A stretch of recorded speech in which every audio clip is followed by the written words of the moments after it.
So you dance a West Coast swing, but you just don't feel like you look as good as the cool kids. Maybe you're newer and timing's a struggle. Maybe you feel like your styling's not there. Maybe you feel like your dancing doesn't look stretchy and West Coasty. We're gonna talk about all that stuff today with 5 tips to make you look great on the dance floor, plus a bonus.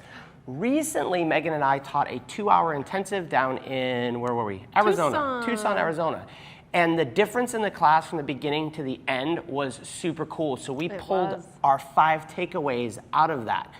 First thing I want you to do, and this is gonna segue back to the styling and all the cool stuff, is West Coast swing is a 2-beat increment dance. Meaning, when we start dancing, we're counting 1, 2, 3, and 4, 5, and 6, 1, 2, 3, and 4, 5, 6, 7, and 8. I want you to think about it differently. Think of it in 2-beat segments. So we're just gonna count 1, 2.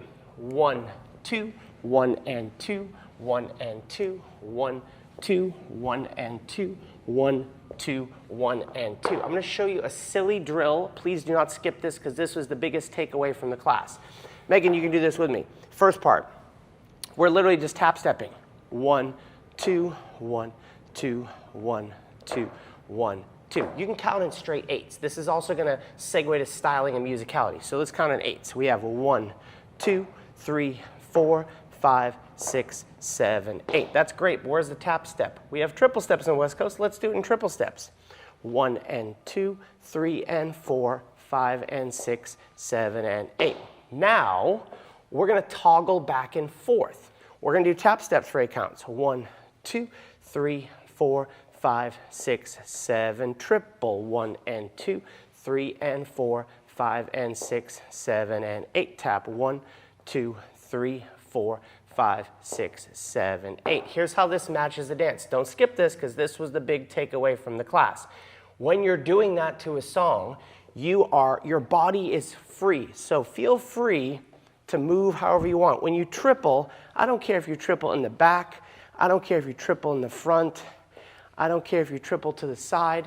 It's going to free your body up when we get to the last part for styling. But here's how this fits into the dance and helps timing. West Coast swing is super fun, but let's face it, it gets complicated fast. That's why we created our free West Coast swing ebook to give you access to all the answers in one place. You can grab it in the description below or the QR code right here. I'm going to do my silly tap steps. Megan's going to dance some West Coast swing patterns. Why don't you count? Oh, no. Okay. I'll count. I can count. We have 1, 2, 3, 4, 5, 6, 7, 8. You can see that these are all whole beats. Even if I triple, triple beat, triple beat, triple beat, triple beat. So that's going to sink in and clarify the timing. It's also going to start to help unlock styling because we found in the class when people moved without their partner, they all moved. Everyone had rhythm. And then they get their partner and everything would kind of go away and it would look very kind of bland. But that gets into the right side pass. You're going to dance a lot of these and they don't always look so cool. And here's why. You're getting bopped in the head on a right side pass and leaders are making a mistake here. So what we want to do, I'm going to put Megan on this side. Footwork is going to be important. Megan's going to start talking about it. Followers, we are going to go 1, 2. We want to start to rotate on our 3 and. So we're going to step and then we want to turn as we cross our foot in front and then keep turning for 4, 5, and 6. Let's do it on this side again so you can see clearly. Okay. So we have 1, 2. You're going to start to rotate your upper body. We call this getting skinny. If you go through the slot this way, it's a lot harder to go over your head. But when you pull that left foot in front and turn, that goes over your head, your arm goes over your head a lot easier. And then we go back, triple step. So this is going to segue into connection. Now, leaders, I'm going to do this from this side. Here's your biggest mistake is we step back. I don't care if you go back on the first step and then out of the slot. I don't care if you cut the difference. Who cares? It doesn't matter. I have to get back and out of the way. But here's the mistake. 1, I can't go this way on 2. On 2, I have to either stay put, basically. So with my feet, I could go back and cross. I could go back and together, back and together. I just can't cross that way because what's going to happen is I'm going to run Megan out of space and this is going to not look stretchy. It's going to feel uncomfortable. So leaders, And we're gonna do a drill in a second to practice this. 1, 2. She's not past me on 2. She turns around on 3 and. 3 and. We step 4, 5, and 6. And we taught this stuff for 2 hours, and it took people a long time to get it. So we're gonna do this drill here. I'm gonna put you behind me, Miss Megan. This is the best drill I've figured out for leaders and followers to practice that turning around. It's also gonna segue into our styling. It's rock, step, triple step. We're gonna rock back. Rock, step. We're gonna turn with a triple step. We're gonna do a rock, step, and a triple step. So one more time, rock, step, triple step, rock, step, triple step. So that in and of itself is fine, but what we do with our feet specifically, on the rock step, don't plod, roll through your feet. I'm gonna roll toe to heel, rock, and toe to heel step. Cool? The non-negotiable is rocking back with the ball of the foot. Going forward, you might step on a heel, that's totally fine for West Coast swing. Or you might step on a toe, roll, roll. Stylistic choice. Here's the non-negotiable in the next part. On the triple, I place my foot. Yes, you're gonna look silly for that moment. I spin this foot, leaving my toe basically where it is, so my heel is gonna go as far this way as I can manage with my own body before I step back. So that's your walk, walk, triple, or rock, step, triple. If we do it again, rock, step, triple step. Same thing on the other foot, rock, step, triple step. Let's do it slowly. We have roll, roll, triple step, roll, roll, triple step. When you're doing this, make sure to turn your feet, because this is what it turns into. People go, yeah, Brian. They go, rock, step, and they plod, plod, plod, rock, step, and they shuffle around. I really want to be particular. If you want styling, this in the last segment, this is how we're going to end up getting our styling with our feet. Boom, boom, boom. So provided you've got that, the next thing is, how do I look stretchy and connected? We have to connect in a place that you weren't told to. Everyone knows this. Triple step, we anchor, we roll back through that foot, we stretch away. Everyone gets that part.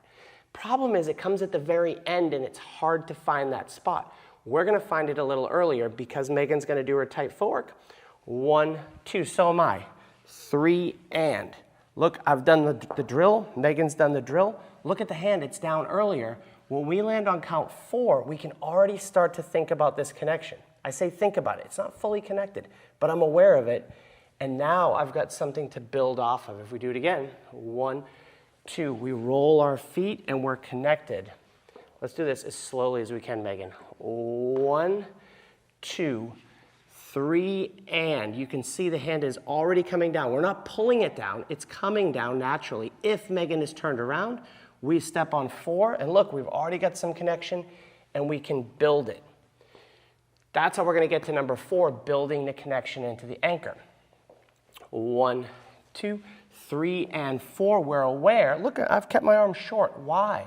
Because I want to be able to create some stretch into my anchor. 1, 2, 3, and 4. I'm pretty close, so I can stretch away during my anchor. Here's another thing they didn't tell us. Remember this stretch on the anchor step? Stretch away here. It also happens on the whip. 1, 2, 3, and. Look at Megan. Look, leave her there. This would be our anchored stretch position. It happens in a whip on 3 and then we step 4, 5, 6, 7, and 8. I've seen people teach us all sorts of ways, and in mass for normal people, it doesn't work. Here's what works. Can you do from this side your footwork, focusing on that part for us? Yes, I can. We have 1, 2, 3, and. So we want to make sure that we are rolling through that foot and going back into the connection on 3 and. Then we go forward on 4, 5, 6, and then we do this on our anchor step, 7, and rolling back on 8. And here's the key. I didn't say this on the right side pass, but remember before, if I cut Megan off on the right side pass, there's no room over here to stretch. So the follower's rarely going to be past the leader on count 2, rarely. It does happen on things that we're cutting her off and some variations, but more or less she's in front of me. On the whip, this is true as well. 1, 2, she's not past me, she's in front of me, not past me. Why? Because now there's room for her to go 3 and then I step across, 6, 7, and 8. So leaders are going to allow the follower 1, 2, 3, and by allow, I'm gonna leave you there for a second. I pick her up in front of me and I allow her to go back to this position. She's connected. Now as I step across, 4, 5, 6, there's that connection before the anchor. We're aware of it, so we can stretch into it as we finish the anchor. When we taught the class, this was the big takeaway, was once the followers were turning around and stretching, I explained that it's like a half pipe. When the skaters or snowboarders, they jump in this side, they're gonna go at the fastest point at the bottom, they're gonna go up the edge on this side. There's gonna be a moment of hang time. Gravity is gonna take effect, they're coming back, but it's gonna move fastest in the middle. So it's slower here as she accelerates, it moves fastest in the middle, and then slow, and then fastest in the middle, which is why the 2-beat increments make sense. 1, 2, 3, and 4, 5, 6 is the one we're worried about, 7 and 8. So it blurs a little bit in the middle. Does that make sense? Now, how does this come to our styling? Well, number one, our side passes have built-in styling with our footwork.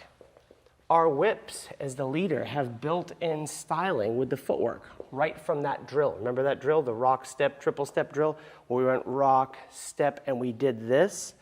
That's built-in styling. Every time you triple, you can turn around the corner and look cool with your footwork. And the final one, and this sounds dorky, but go back to the 2-beat increments and do your tap step. And the reason why I like this segues into musicality. If you're doing it in 8-beat segments, let's do an 8-beat segments. We're going 1, 2, whatever your body moves, 5, 6, 7. Now triple, triple step. You can triple in front, triple behind. You're now counting 8-beat segments of the music and starting to lock into musicality, which is beyond the scope of this video, but if you want to hear 3 mistakes that all West Coast swing dancers make, and this came from a different trip overseas, you can watch this video right here. If you haven't yet subscribed to the channel, do us a favor, hit subscribe, go to westcoastswingonline.com, check out all the cool stuff there. See you on the dance floor soon.